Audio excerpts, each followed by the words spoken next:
और सीधा आपको लेकर चलते हैं पूर्वी चंपारण में, जहां पर सीएम योगी आदित्यनाथ संबोधित कर रहे हैं।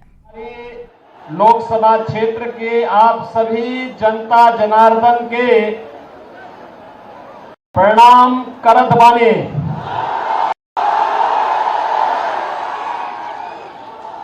नीरा नारायणी का आशीर्वाद आज सब पर बनल रहे। सत्याग्रह के संघर्ष भूमि माननीय प्रधानमंत्री श्री नरेंद्र मोदी के स्वच्छाग्रह के अभियान भूमि के नमन बा।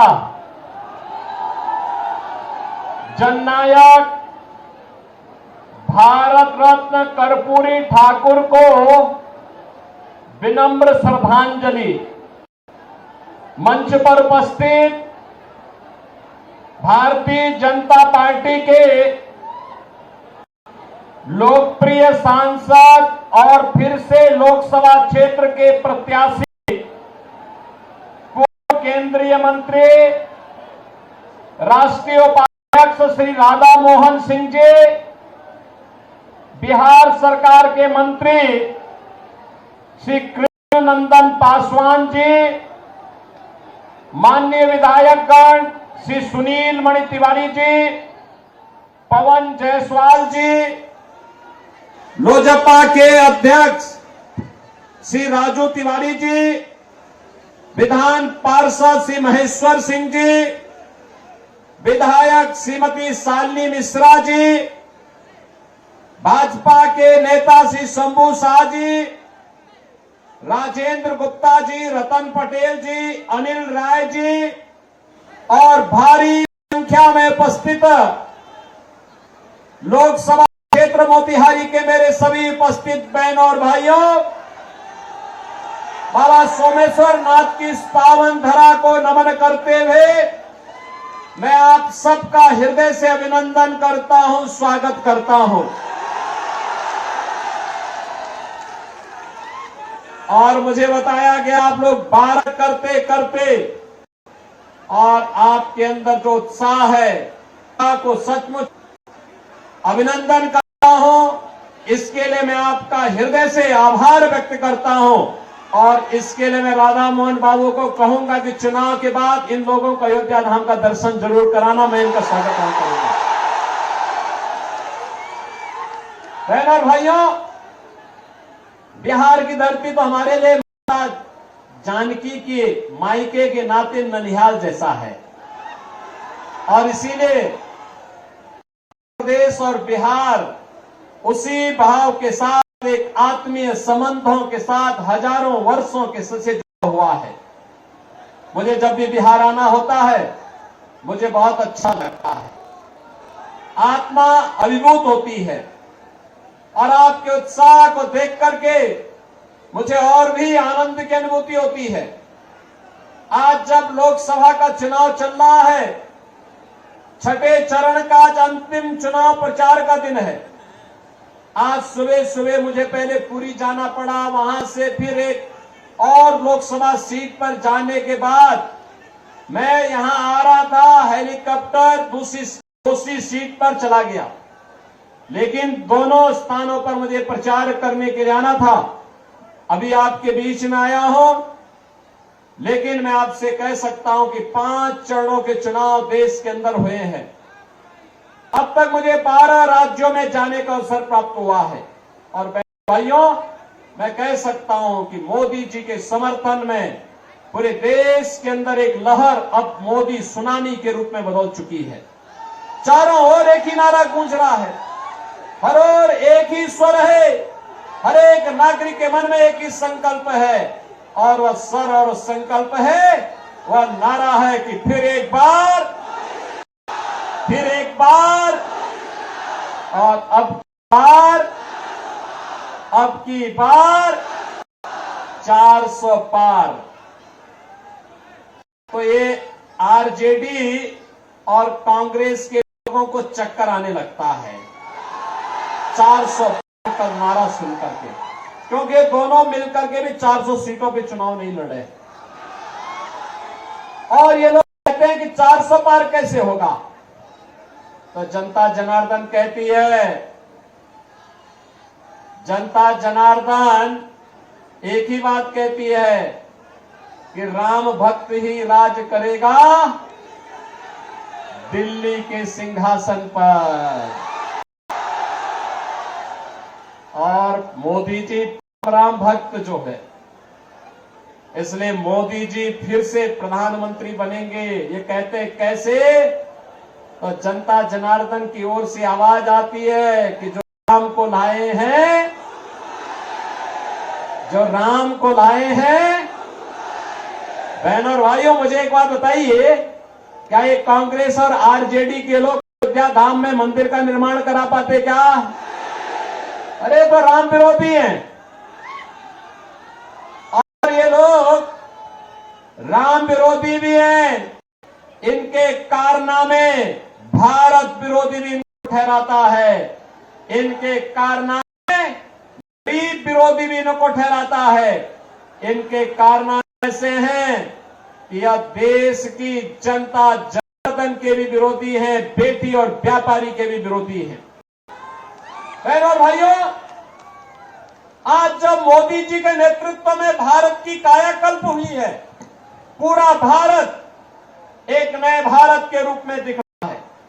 पूरे भारत के अंदर अगर आप देखेंगे 4 लेन, 6 लेन, 12 लेन के हाईवे बन रहे हैं, एक्सप्रेस हाईवे बन रहे हैं, एयरपोर्ट बन रहे हैं, ट्रेन में अत्याधुनिक ट्रेन की सुविधा हो रही है, अत्याधुनिक ट्रेन की सुविधा आ रही है। वंदे भारत, अमृत भारत, नमो भारत के रूप में मेट्रो की सुविधा देश के अंदर अलग अलग सिटी में बढ़ती जा रही है।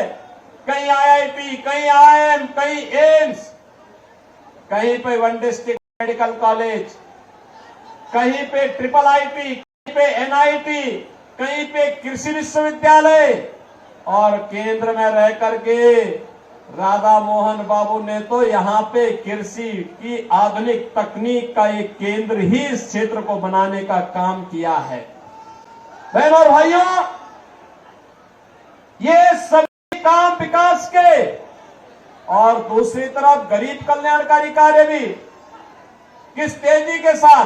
बात करिए कांग्रेस और आरजेडी के समय में, पहले तो कांग्रेस और आरजेडी का जो गठबंधन है ये बिहार के लिए बड़ा अपशकुन है। बहनों और भाइयों, अपशकुन इसलिए है, जब इनकी सरकार रहती थी, जब ये लोग मिलते हैं तो मान के चलिए कि गुंडागिर्दी जरूर होगी, लूटपाट जरूर होगी। दूसरा, इनके समय में उपद्रव बहुत होते थे, राज चलना दूभर होता था, बिहार बदनाम हो चुका था और गरीब भूख से तड़पता था, गरीब स्वास्थ्य के उपचार में दम तोड़ देता था, किसान आत्महत्या करने के लिए मजबूर होता था, नौजवान प्लान करने के लिए मजबूर होता था, बेटी और व्यापारी दोनों सुरक्षित नहीं थी। लेकिन आज बिहार के अंदर जेडीयू और बीजेपी की सरकार और केंद्र में मोदी जी के नेतृत्व की एनडीए सरकार आने के बाद आज आप देख रहे होंगे मोदी जी 80 करोड़ लोगों को फ्री में राशन की सुविधा का लाभ दे रहे हैं। 60 करोड़ लोगों को आयुष्मान भारत की 5 लाख रुपए की सुविधा दे रहे हैं।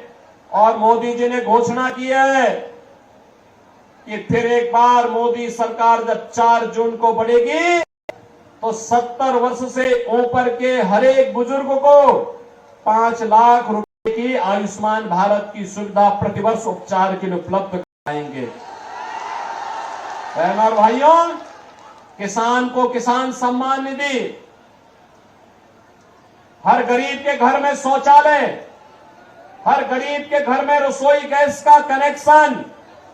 और मोदी जी ने घोषणा की है कि अभी 10 वर्ष में 4 करोड़ गरीबों के मकान बने हैं और अगले 5 वर्ष के अंदर बाकी जितने भी गरीब बचे होंगे, जिनके पास अपना मकान नहीं होगा या कच्चा मकान होगा, झोपड़ी होगी, उन सबको एक एक मकान उपलब्ध करवाने का काम करेंगे।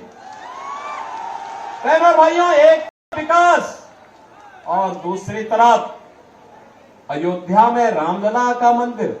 याद करिए, जब अयोध्या में राम मंदिर का आंदोलन चल रहा था, ये जितने बुजुर्ग लोग हैं, अधेड़ उम्र के लोग हैं, ये उस समय जवान हुआ करते थे, तब नारा लगाया करते थे कि रामलला हम आएंगे, मंदिर वही बनाएंगे, रामलला हम आएंगे। बहनों और भाइयों, आप याद करिए, आज से 25 साल 30 साल पहले ये नारे लगते थे, ये नारे गूंजते थे, हर एक ओर गूंजते थे। तब कांग्रेस के लोग, आरजेडी के लोग कहते थे कभी नहीं पूरा कर पाएंगे, हंसते थे हम लोगों पे। आखिर आज अयोध्या में तो राम मंदिर बन गया ना, कोई संदेह है क्या? अयोध्या में राम मंदिर में कोई संदेह है क्या? अब तो बन गया है ना। कितने लोग आप में से अयोध्या गए इधर? 22 जनवरी के बाद कितने लोग गए हैं? मैं राधा मोहन बाबू से कहूंगा, इन लोगों को चुनाव के बाद एक बार अयोध्या अंदर दर्शन कराने के लिए अयोध्या धाम लेकर के आ जाएंगे। आज आप अयोध्या जाएंगे, आपको नई अयोध्या नजर आएगी, ऐसी अयोध्या नजर आएगी, लगता है साक्षात भगवान राम प्रकट होकर के अपनी कृपा बरसा रहे हो। और बहनों और भाइयों, ये तब संभव हो पाया है जब भारतीय जनता पार्टी की सरकार मोदी जी के नेतृत्व में काम कर रही है। और इसीलिए बहनों और भाइयों, विरासत का भी सम्मान है और विकास के कार्य भी है, गरीब कल्याण भी है। तो साथ साथ तो पहले कांग्रेस और आरजेडी की सरकार के समय आतंकी वारदात होती थी, बड़ी बड़ी घटनाएं घटित होती थी, और आतंकवाद मुद्दे को लेकर के जब हम लोग संसद में इस मुद्दे को उठाते थे, तो उस समय लोग क्या बोलते थे? कहते थे आतंकवादी तो सीमा पार के हैं। और आज मोदी जी के नेतृत्व में आतंकवाद का सफाया हो गया है। आज अगर जोर से पटाखा फट जाए ना, तो पाकिस्तान सबसे पहले सफाई देता है, कहता साहब मेरा हाथ नहीं है, क्योंकि उसे मालूम है ये नया भारत है, छेड़ेगा नहीं, लेकिन कोई छेड़ेगा तो फिर छोड़ेगा भी। इसीलिए आज पाकिस्तान अपने को बचाव की मुद्रा में रखता है, लेकिन ये कांग्रेस और आरजेडी के लोग हैं, ये मानने वाले नहीं है। कह रहे हैं पाकिस्तान के खिलाफ मत बोलो, उसके पास एटम बम है। हमने कहा पाकिस्तान से बड़ा एटम बम हमारे पास है, चिंता मत करो। अरे कंगाल पाकिस्तान क्या भारत को धमकी देगा? भारत 80 करोड़ लोगों को फ्री में राशन दे रहा है, और पाकिस्तान में कुल 23 करोड़ की आबादी भूखों मर रही है। और मैं तो कहूंगा, जो पाकिस्तान का राग अलापते हैं, वे कृपया पाकिस्तान चले जाएं, भारत पे बोझा मत बने। जाए वहां पे, भीख मांगना पड़ेगा, कोई भीख भी नहीं देगा वहां पे। और भाइयों, मैं आज आपके पास केवल 2 मुद्दों पर चर्चा करने के लिए आया हूं। एक और मोदी जी के नेतृत्व में आत्मनिर्भर और विकसित भारत की बात हो रही है, और दूसरी तरफ कांग्रेस और आरजेडी की जो सरकार, जो लोग गठबंधन के लोग, इनका जो गठबंधन है, इंडी गठबंधन, इनके लोग सरकार बनाने के लिए भी जनता के बीच में अपने मैनिफेस्टो को लेकर के आए हैं। अगर आप उनके मैनिफेस्टो को देखेंगे, आपको लगेगा कि मैनिफेस्टो मुस्लिम लीग की कारस्तानी लगती है। लगता ही नहीं। कांग्रेस जैसे देश के सबसे पुराने राजनीतिक दल का यह मैनिफेस्टो होगा। बहनों और भाइयों, वे क्या कहते हैं? लालू जी ने तो कह ही दिया। क्या कह दिया? उन्होंने कहा बहनों और भाइयों कि ओबीसी का सभी आरक्षण मुसलमानों को दे देंगे। क्या आप इसको स्वीकार करेंगे? क्या इसको स्वीकार करेंगे क्या?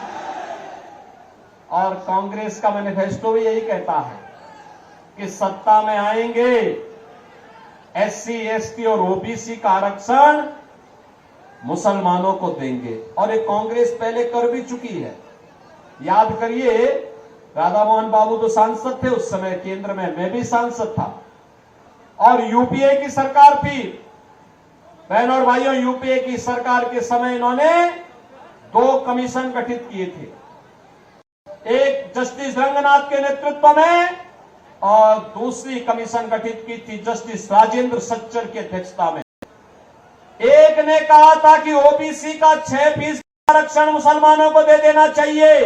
भारतीय जनता पार्टी ने विरोध किया था, कहा था कि बाबा साहब भीमराव अंबेडकर ने कहा है कि आरक्षण धर्म के आधार पर नहीं हो सकता और मुसलमान आरक्षण पाने का अधिकारी नहीं है। और सच्चर कमेटी ने कहा था कि मुसलमानों की कुछ जातियों को अनुसूचित जाति में शामिल कर देंगे तो उसको भी आरक्षण मिल जाएगा। भारतीय जनता पार्टी ने विरोध किया था, कहा था कि ये प्रस्ताव ही दलित विरोधी है। बहन और भाइयों, आज मैं आया हूं आपसे कहने के लिए, एक तरफ आपके आरक्षण पर सेंध लगाने की तैयारी आरजेडी और कांग्रेस कर चुकी है, लेकिन भारतीय जनता पार्टी इनके मंसूबों को पूरा नहीं होने देगी। और दूसरी तरफ इनका जो मैनिफेस्टो है वह कुछ अन्य खतरनाक बातें करता है।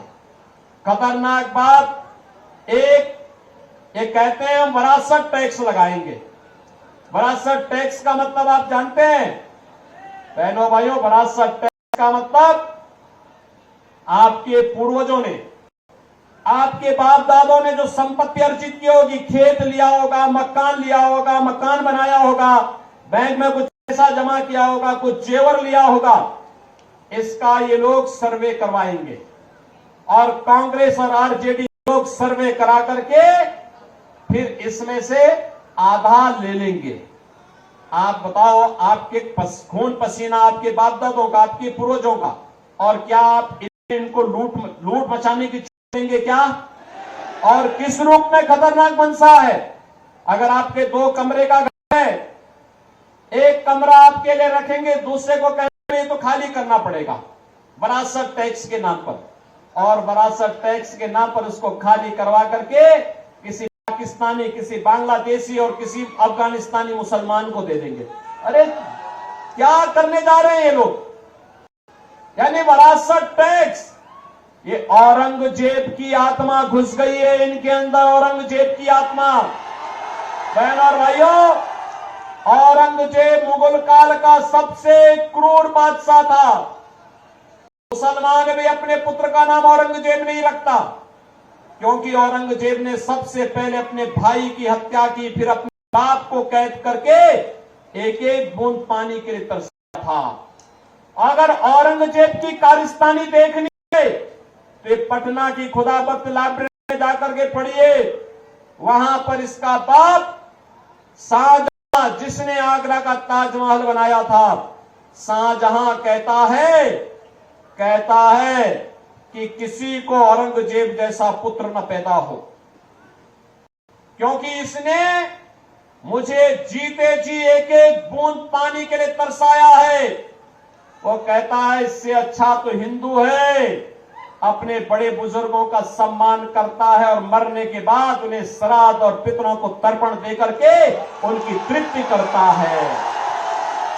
बहन और भाइयों, औरंगजेब ने हिंदुओं पर एक टैक्स लगाया था, उसका नाम था जजिया कर। क्या नाम था? जजिया कर। और जजिया कर क्या था? हिंदू या तो जजिया कर दे और नहीं तो मुसलमान बने। और आज कांग्रेस भी विरासत टैक्स, ये जजिया कर ही है इनका। क्या आप ये जजिया कर कांग्रेस और आरजेडी का लगाने देंगे क्या? लगाने देंगे क्या? तीसरा, इनके द्वारा कहा जा रहा है कि हम आएंगे तो पर्सनल लॉ लागू करेंगे। पर्सनल लॉ का मतलब जानते हैं आप? पर्सनल लॉ का मतलब तालिबानी शासन को फिर से लाना। बेटी स्कूल नहीं जा पाएगी, महिलाएं बाजार नहीं जा पाएंगी, बुर्के से बाहर नहीं निकल पाएंगे। कहां ले जाना चाहती है कांग्रेस और आरजेडी? बिहार को और देश को। और चौथी खतरनाक बात ये कहते हैं अल्पसंख्यकों को खान पान की स्वतंत्रता देंगे। खान पान की स्वतंत्रता का मतलब उनकी रुचि का खान पान। अरे जो बहुसंख्यक खाता है वो अल्पसंख्यक भी खाता है, कोई भेद तो है नहीं। एक मुद्दे पे भेद होता है, जब कोई मुसलमान गौ कसी करता है, गौ हत्या करता है, हिंदू उग्र होकर के सामने आ जाता है, कहता है जन्म जन्म का नाता है, गाय हमारी माता है, कहता है ना। और ये कहते हैं कि हम उनको गौ कसी करने की छूट देंगे। क्या आप देंगे क्या कांग्रेस को वोट? अरे राम जन्मभूमि का मंदिर बना के जो पुण्य अर्जित किया है, वह कांग्रेस और आरजेडी को वोट देकर के पाप में मत बदलना। बहनों और भाइयों, मैं यही कहने के लिए आज आपके पास आया हूं। इसीलिए मैं आज आपके पास आया हूं कहने के लिए, राधा मोहन बाबू जैसा सीधा सरल, राधा मोहन बाबू जैसा सीधा सरल लेकिन आपकी जनता के लिए समर्पित व्यक्ति जिस भाव के साथ कार्य करता है, वैसा राजनेता मिलना तो दुर्लभ है, दुर्लभ। और इसलिए बहनों भाइयों, जनता की अदालत में हम लोग आए हैं आपसे कहने के लिए, एक ही बात कहने के लिए आए हैं कि हमें राम विरोधियों को भी नहीं आने देना है, हमें जजिया कर लगाने वालों को भी नहीं आने देना है, हमें वीआईपी कल्चर वालों को भी नहीं टिकने देना है। समझ लिए ना? अब मुझे बताओ, रोज रोज तो सौदेबाजी करते हैं, सौदेबाजी करते हैं, रोज पलटी मारेंगे, सौदेबाजी करेंगे, क्या आप इनको आने देंगे क्या? और फिर गौ कसी को प्रोत्साहित करने वालों को क्या आप आने देंगे क्या? मैं तो आपसे यही कहने के लिए आया हूं कि राधा मोहन बाबू तो लंबे समय से सांसद के रूप में यहां की जनता जनार्दन की सेवा करते हैं। मैं देखता हूं, अगर दिल्ली रहेंगे, शाम को ट्रेन में बैठेंगे, सुबह फिर दिन भर यहां की जनता की सेवा करके फिर शाम को यहां से गोरखपुर या पटना जाकर के वहां से प्लेन से फिर दिल्ली, अगले दिन संसद की बैठक में भाग लेके फिर वापस अपने क्षेत्र में आते हैं, दिन भर सेवा करते हैं। बहनों और भाइयों, ऐसा जनप्रतिनिधि मिलना बहुत दुर्लभ होता है और इसीलिए आपसे मैं यही अपील करने के लिए आया हूं, राधा मोहन बाबू को चुनाव जिता के भेजेंगे। 400 पार में ये सीट भी होनी चाहिए, होगी ना? 400 पार तभी होगा जब राधा मोहन बाबू भारी बहुमत से विजय कर जाएंगे। रिकॉर्ड वोट से रिकॉर्ड बनना चाहिए। बनाएंगे रिकॉर्ड? बनाएंगे, बनाएंगे। लेकिन इसके लिए आप काम करना होगा, करेंगे? मोदी जी का संदेशा है, कल एक दिन का समय आपके पास होगा। आप में से इस संदेश घर कौन कितने लोग पहुंचाएंगे? थोड़ा हाथ खड़ा करके मुझे बताओ।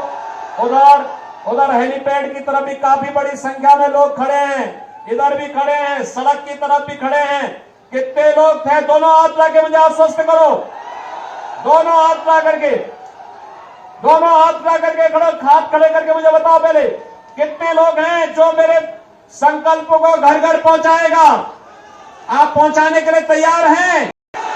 तो संकल्प होगा कि कल आप में से हर व्यक्ति को 15 घरों में जनसंपर्क करने के लिए जाना है और कमल खिलाने के लिए उनसे अपील करनी है। बोलेंगे ना? क्या बोलेंगे? नौजवानों के भविष्य के लिए, किसानों की खुशहाली के लिए, बेटी और व्यापारी की सुरक्षा के लिए, आत्मनिर्भर भारत बनाने के लिए और विकसित भारत की संकल्पना को पूरा करने के लिए हमें कमल खिलाना है। सबको बोलेंगे? बोलेंगे?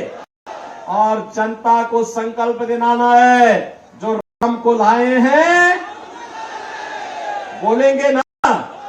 और परसों उन सभी लोगों को मतदान कराना है। कराएंगे? कराएंगे। मैं मतदान का प्रतिशत देखूंगा मोतिहारी में। सहमत है ना? सभी लोग सहमत हैं? तो फिर मेरे साथ बोलेंगे भारत माता की, भारत माता की, भारत माता की जय श्री राम, जय जय श्री राम।